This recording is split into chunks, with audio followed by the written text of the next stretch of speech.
Alam niyo ho ba mga kaibigan na merong isang independenteng lawyer at constitutionalist na nagsasabi ho na nilalaro mismo ng Kamara de Representantes, ito yung House of Representatives, nilalaro at nilalabag mismo niya ang kanilang mga rules diyan po naman sa Kongreso.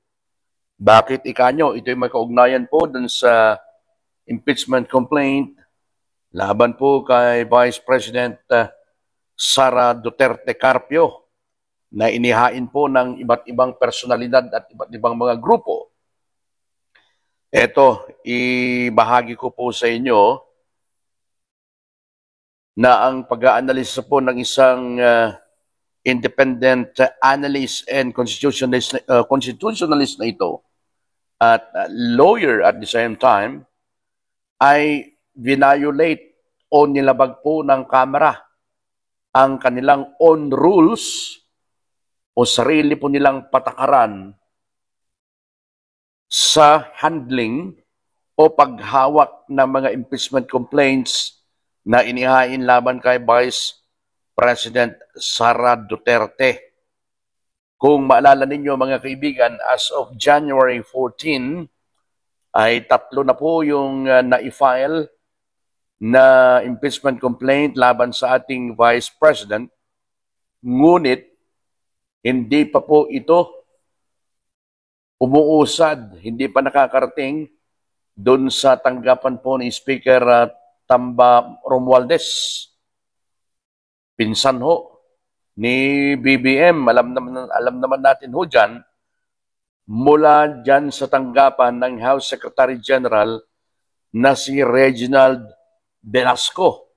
Ano ho ba yung mga dahilan ni Velasco naman? Bakit hindi pa niya na-hand over sa tanggapan ni Tambalos-Los Speaker itong mga impeachment complaint na ito dahil meron daw nagpapalutang kasi noon na may ihahain sila na pang-apat na impeachment complaint laban sa ating Office of the Vice President o ni Vice President Sara Duterte.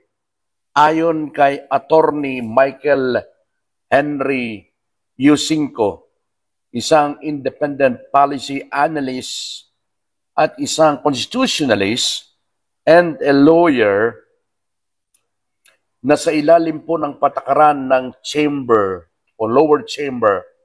Ang sinabi mo pong lower chamber, ito yung House of Representatives, mga kaibigan, Kamara, Kongreso, na yung mga impeachment complaint na yan ay kailangan pa lang mailipat na doon sa tanggapan ng House Speaker sa loob ng 10 araw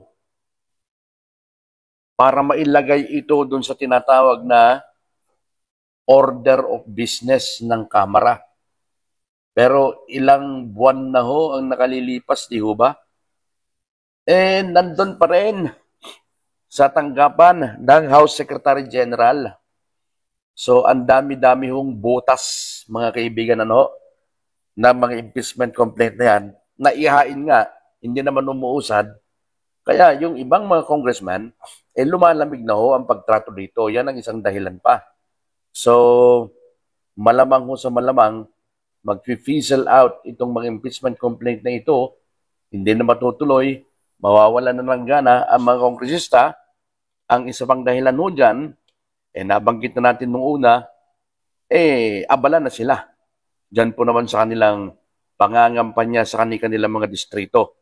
Dahil magkakaroon nga po ng midterm election ng ating bansang Pilipinas sa darating ho ng Mayo ng kasalukuyang taon. Yan ho yung isa sa mga dahilan, mga kaibigan.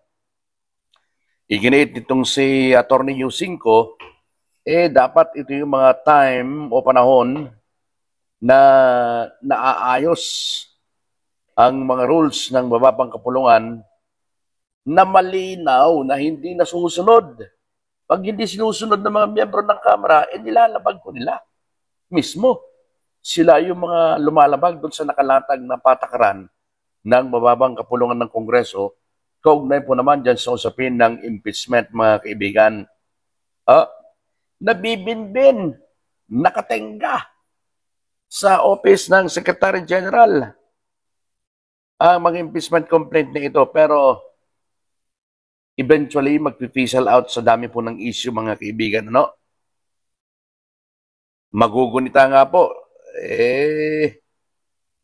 Nabanggit ko kanina na may nagpalutang noon na may ihahain na pang-apat na impeachment complaint, pang-apat, at ang target po nila ay ang endorsement ng 1/3 of the House members. 1/3 ng mahigit 300 na mga kongresista, mga kaibigan. So kung hindi tayo nagkakamali, mahigit ng 100 o 106 na mga kongresista ang dapat na mag-endorso o susuporta o lalagdad dyan, mga kaibigan, ano? Bago maiparting o mailipat, doon po naman sa Senado at i-schedule ang Senate trial. Iginiit nitong si Atty. Yusinko na yun pong tanggapan ng Secretary General ng Kamara ay meron siyang tungkulin o gampanin na i-check ang mga complaints kung sila po ay valido ba at verified bago ilipat dyan sa tanggapan ng Speaker of the House na si Tambarom Valdez, mga kaibigan. Wala naman na dasyaw dapat gawin dahil dapat kung naipadala sa Office of the Speaker, pero hindi pa. So marami pong dapat na gawin pa itong Secretary General po ng Kamara, mga kaibigan. Magugunita na itong mga isyong ito ay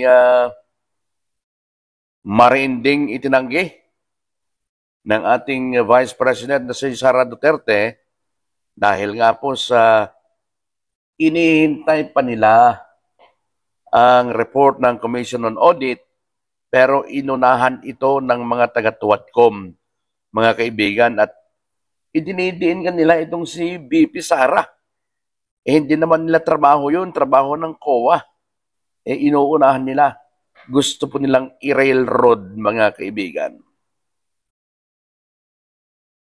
At iginiit nga po nitong si Atty. Yusinko na lalo lamang hong malalabag ang mga patakaran ng Kamara.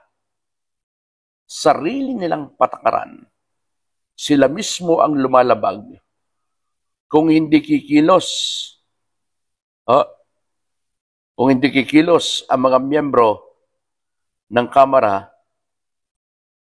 na ilipat po doon sa tanggapan ng House Speaker itong mga impeachment complaints na ito, para sa akin naman, questionable naman ho ang mga yan. Lahat ng mga yan, hindi mas mabuti pang hindi na lang talaga umusad para bukod sa tatahimik ang ating bansa, pagtahimik ang ating bansa, mas maraming investors ang papasok sa atin. Maraming mas gustong maglagak ng kanilang negosyo sa ating bansa kapag katahimik po ang paligid. Siya nga pala, mga kaibigan, sa mga kaibigan ho natin na hindi pa po nakakapag-subscribe sa ating channel, gusto po ninyo mag-subscribe, mag-subscribe na kayo, mga kaibigan. Para sa ating gagawing mas maraming video, mula po dito sa lungsod ng London, isang magandang oras po sa inyong lahat. Ako ang inyong kaibigan, ako po si Buddy Bernardino.